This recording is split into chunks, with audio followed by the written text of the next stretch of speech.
Buen día, mi nombre es José Duarte y mi compañera es Erika Julia Sierra. El día de hoy les vamos a hablar sobre los instrumentos de política comercial. Para comenzar vamos a definir qué es política comercial. Política comercial es un conjunto de prácticas de un gobierno sobre el comercio internacional, es decir, exportaciones e importaciones de un producto o bien. Ya mi compañera Erika les va a hablar sobre los instrumentos. Adelante, Erika. Cuando un país diseña su política comercial, no puede hacerlo de una manera independiente del resto de las acciones que emprende el gobierno, sino que tiene que tomar en consideración los principios y objetivos de su política exterior. Se debe señalar que la política comercial forma parte de la política económica de un país y no se trata solamente de una serie de elementos aislados. Asimismo, el diseño de esta política se sustenta y está influenciado por determinadas consideraciones de carácter público, social, cultural, de manera general. Existe un amplio número de instrumentos y o medidas con que pueden contar los gobiernos para controlar sus relaciones comerciales con el resto de los países. De manera general, se pueden clasificar en dos grandes grupos: las medidas arancelarias y las medidas no arancelarias.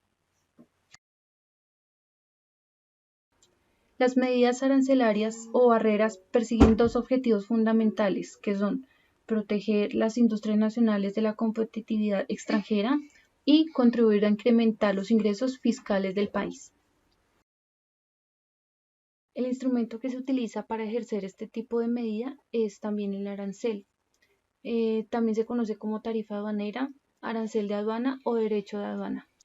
El arancel consiste en un impuesto con el que se gravan las importaciones al cruzar las fronteras nacionales. Los aranceles, a su vez, reciben varias clasificaciones en correspondencia con el método que se utilice para expresarlos. Estos pueden ser ad valorem. Se aplica un porcentaje fijo sobre el valor de la carga, acorde con el valor de la aduana. Es semejante a un impuesto proporcional, debido a que su valor no es modificado conforme a la base fiscal.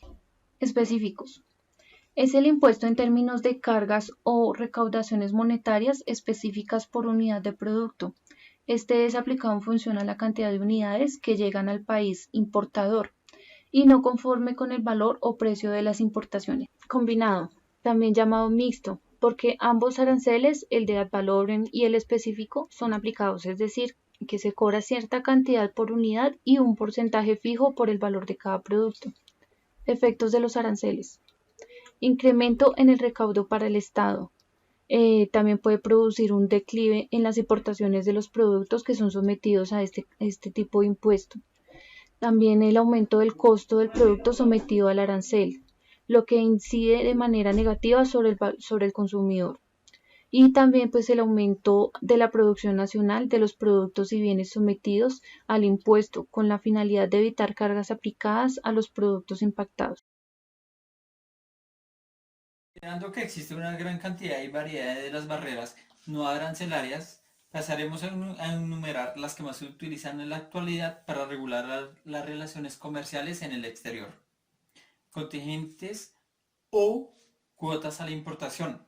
Se trata de una imposición o un arancel superior al que está establecido para determinado producto. En caso de las importaciones que excedan una cantidad específica. De esta forma se intenta limitar las cantidades importadas de bien en cuestión durante un periodo que puede abarcar un año. Entre los posibles cuota de exportación ocurre lo mismo con cuota de importación, es decir, es la restricción de cantidad de bienes que puedan salir del país para evitar que haya escasez, aunque este tipo de arancel no es muy habitual en el comercio internacional.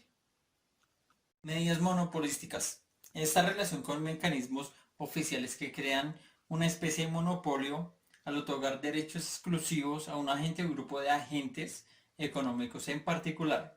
6. Requisito de contenido nacional. Este se exige como una fracción específica a un producto final que sea producida en el país que impone la medida. Puede ser utilizada como parte de la estrategia de industrialización en el país. Esperamos que el video haya sido de su agrado. Gracias por toda su atención y nos vemos en una próxima oportunidad. Hasta luego.